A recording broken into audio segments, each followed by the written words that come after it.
नमस्कार मित्रों। जय सिया राम, जय हनुमान। मित्रों, हम बात कर रहे थे कल से गुरु के बारे में। गुरु कैसे होने चाहिए, गुरु की क्या पहचान है।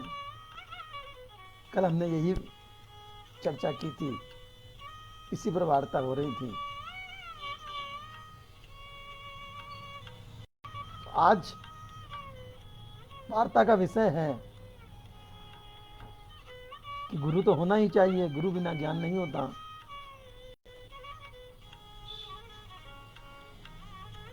संसार के लिए भी गुरु चाहिए और आध्यात्म के लिए भी गुरु चाहिए। यदि हम आध्यात्म मार्ग को जानना चाहते हैं तो हमें गुरु ऐसा चाहिए जो कि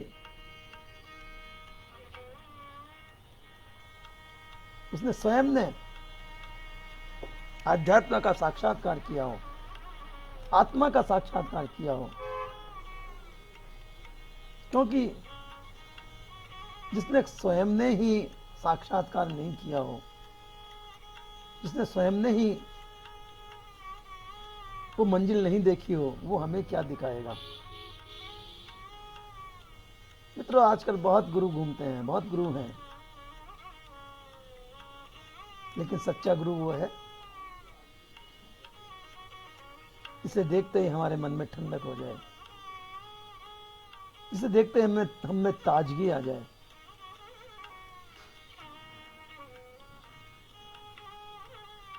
जिसकी बातें सुनने को हमारा मन करे और हम उनकी बातों में इतने लीन हो जाएं कि हमें स्वयं को भी अपनी सुध-बुध ना रहे और हमारा मन करे कि हम उनकी बातें सुनते ही रहें, सुनते ही रहें, सुनते ही रहें और उनकी बातों की हमें आदत पड़ जाए, हमें अच्छी लगने लगे। वही सदगुरु होता है। वो सदगुरु भी वो होता है जिसे खुद स्वयं को कोई ज्ञान न हो, स्वयं को आत्मज्ञान के अलावा सारे ज्ञान भूल चुका हो, जिसे ना अभिमान हो, ना क्रोध हो, ना किसी प्रकार का कोई माया हो, लोभ हो, अर्थात किसी प्रकार का भी उसमें कषाय ना हो। वही सच्चा गुरु होता है और ऐसे ही गुरु को हमें अपनाना चाहिए। यदि ऐसा गुरु नहीं है तो आपको उस गुरु को छोड़ देना चाहिए, आगे बढ़ जाना चाहिए। तो वहां अटके रहने से कोई लाभ नहीं, केवल अपना समय नष्ट करना है। जिस गुरु के यहाँ स्त्री और लक्ष्मी इन दोनों का व्यवहार हो, वो सच्चा गुरु नहीं है। आपको तुरंत वो स्थान छोड़ देना चाहिए, क्योंकि जो स्त्री और गुरु लक्ष्मी का दास है उसने कभी आत्मा का दर्शन नहीं किया है, उसने कभी मोक्ष का दर्शन नहीं किया है, तो हमें क्या मोक्ष दिलाएगा। हम जिस माया से छुटकारा पाना चाहते हैं वही माया हमें वहां मिलेगी, उसी का चक्कर वहां चल रहा है। जहां सांसारिक बंधन से हम मुक्त होना चाहते हैं वही बंधन वहां मौजूद है। फिर क्या लाभ है ऐसे गुरु के पास बैठने से, ऐसे गुरु को अपनाने से। हम बिना गुरु के ही अच्छे हैं, कम से कम भटकेंगे तो नहीं। और सच्चा गुरु वो है जिसको अपनाने के बाद हमें परिवर्तन आ जाए, हमें बदलाव आ जाए। यदि गुरु को अपनाने के पश्चात भी हमारा वही डर्रा रहे, हमें वही क्रोध कायम रहे, वही लालच लोभ बना रहे, वही घर में कलह होती रहे, फिर समझिए कि वो गुरु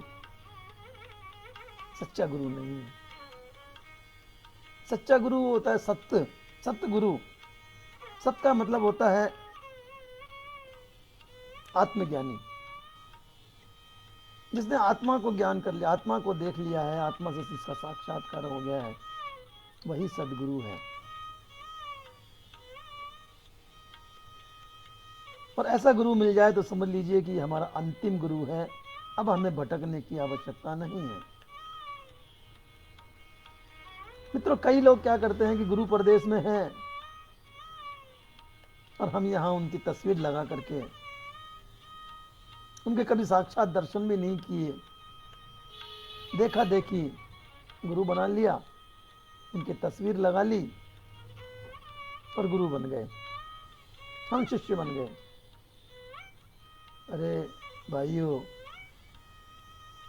आपको डॉक्टर की आवश्यकता है, बीमार हैं, तो क्या डॉक्टर की फोटो लगाने से, फोटो को सामने बैठ जाने से आप निरोग हो जाएंगे? आपका रोग कट जाएगा? नहीं, आपको डॉक्टर के पास जाना ही पड़ेगा और जैसे डॉक्टर कहेगा वैसे आपको करना ही पड़ेगा, तभी आपके रोग कटेंगे।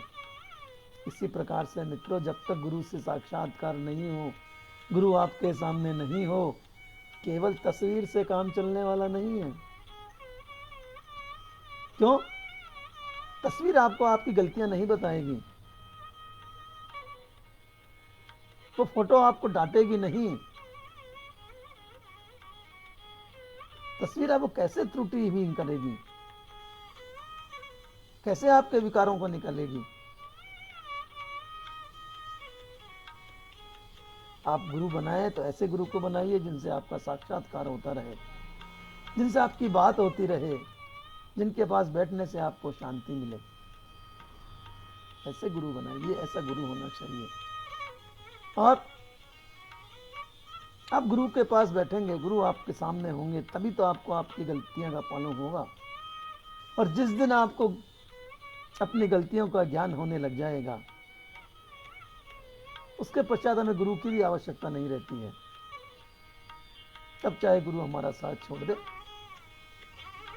लेकिन पहले हमें ज्ञान तो दे, हमें इतनी शक्ति तो दे कि हम हमारी त्रुटियों को देख सकें, गलतियों को देख सकें, पहचान सकें। फिर हम गुरु के बताए हुए मार्ग पर चलते रहेंगे। गुरु हमारे साथ रहे नहीं रहे, ये ईश्वर की मर्जी है, पर हमें जब तक ज्ञान उत्पन्न नहीं होगा तब तक तो गुरु की आवश्यकता होगी ही होगी। यदि हमें स्कूल में पढ़ने जाना है, पढ़ाई सीखनी है, प्रश्नों के जवाब चाहिए, तो हमारे अध्यापक गुरु हमारे सामने होने चाहिए। हम किससे पूछें कि इस प्रश्न का क्या जवाब है? क्या हमें तस्वीर बताएगी? नहीं बताएगी। उसी प्रकार से आत्मज्ञान के जो प्रश्न हैं उनका हल तो साक्षात गुरु ही हमें बता सकते हैं, और उन गुरु के सानिध्य में ही हम आगे बढ़ सकते हैं, आत्मदर्शन कर सकते हैं। गुरु अपने शिष्य को कभी नहीं कहता कि तुम ऐसा करो वैसा करो। शिष्य को स्वयं पूछना पड़ता है कि गुरुदेव, मैं यहां तक पहुंचा हूं, मैंने ये काम किया है, बताइए इसमें कोई त्रुटि तो नहीं है। तब गुरु उसमें त्रुटि बताता है।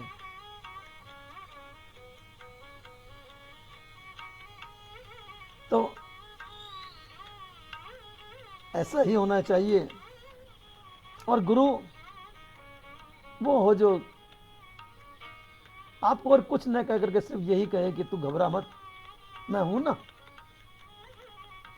तू क्यों घबराता है? जब मैं हूं तो तुझे फिक्र करने की क्या आवश्यकता है? वो सच्चा गुरु होता है। वो गुरु नहीं होता है जो आपको कहे कि कल 1100 रुपये लेकर के आना, या फला चीज लेकर के आना, आश्रम में यज्ञ कराएंगे, उसके लिए आवश्यकता है। मित्रों, यज्ञ करने से ज्ञान नहीं आता है। ठीक है, यज्ञ हमारे सनातन धर्म की रीढ़ है, होना चाहिए, वो अलग प्रसंग है। गुरु का सानिध्य एक अलग प्रश्न है, एक अलग आवश्यकता है। गुरु का काम यज्ञ करना नहीं है, वो कर्मकांडी ब्राह्मणों का काम है, यजमानों का काम है। गुरु का ज्ञान काम तो आत्मज्ञान का यज्ञ कराना है। आत्मा में यज्ञ हो, आत्मा में बराबर आहुतियां चलती रहे, राम नाम की आहुतियां चलती रहे, या जिसको जो भी आपका इष्ट है उसकी आहुतियां चलती रहे। फिर देखिए गुरु की ज्योति आप में कैसे उतरती है। यदि गुरु के पास ज्योति है, गुरु साक्षात चिराग हैं, तो हमारे जीवन को भी रोशन कर देंगे, हमारी आत्मा को भी रोशन कर देंगे, हमारी आत्मा में भी प्रकाश भर देंगे। ऐसे गुरु होने चाहिए। मित्रों, याद रखिए, आप गुरु बनाएं तो ऐसा गुरु हो जो आपको अपना सानिध्य प्रदान कर सके।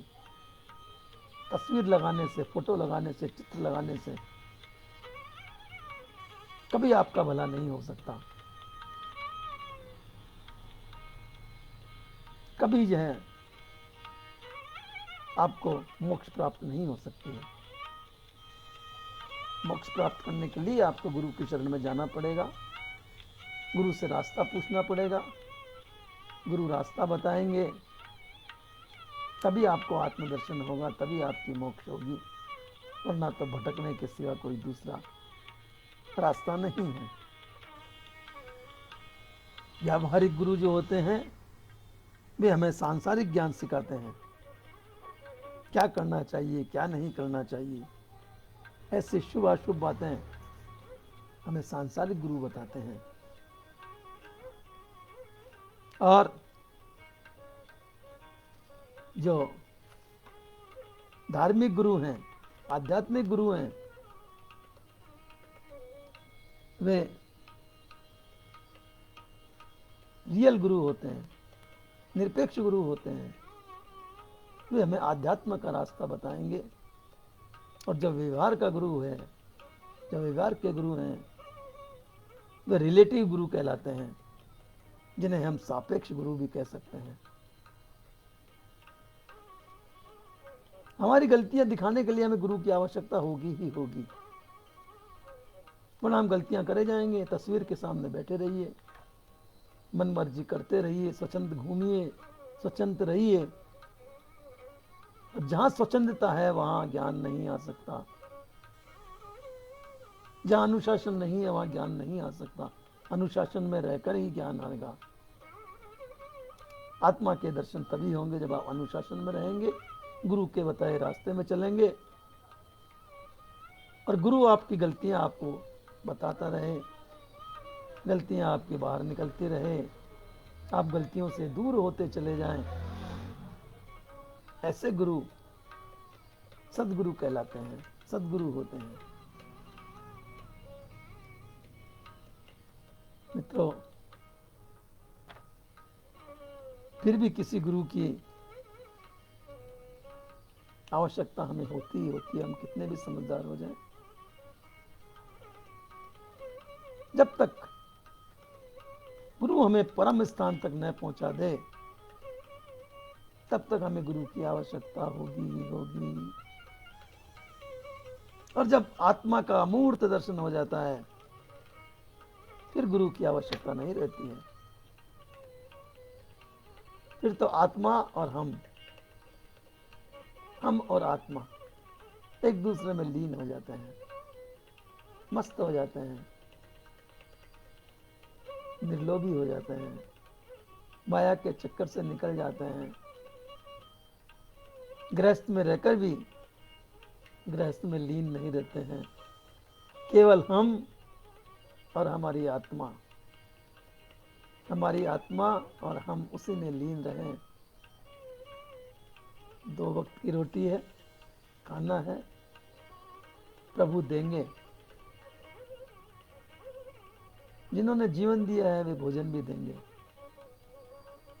मैं समझता हूं 2 वक्त की रोटी खाने के अतिरिक्त मनुष्य को और 2 जोड़ी कपड़ों के अलावा मनुष्य को इससे अधिक आवश्यकता नहीं होती है। जिसके पास 2 समय की रोटी है, 2 जोड़ी कपड़े हैं, वो संसार का सबसे सुखी मनुष्य है। फिर चाहे उसका वास झोंपड़ी में ही क्यों न हो,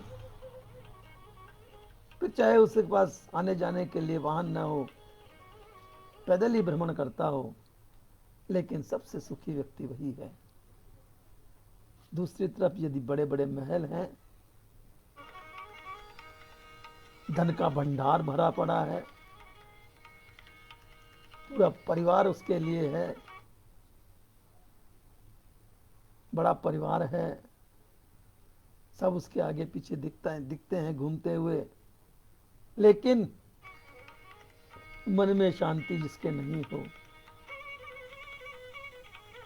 जिसमें आपाधापी बची हो, वो मनुष्य कभी भी सुखी नहीं हो सकता, कभी भी उसे मोक्ष भी नहीं मिल सकती। मोक्ष के लिए प्रथम शब्द है, प्रथम शर्त है मन की शांति। जब तक मन में शांति नहीं होगी आप मोक्ष के रास्ते पर नहीं चल सकते। जब तक आप क्रोध रहित नहीं होंगे, जब तक आप लोभ रहित नहीं होंगे, तब तक आपको आत्मा का दर्शन नहीं होगा। ये प्रथम शर्तें हैं। इसके बाद ही हमें, और इन सब बातों से निकालने के लिए हमें गुरु चाहिए।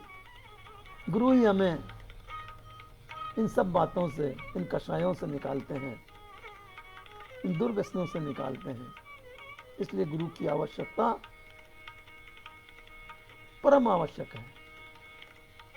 तभी हमें आत्मदर्शन होंगे और तभी हमारी मोक्ष होगी। मित्रों, आज बस इतना ही।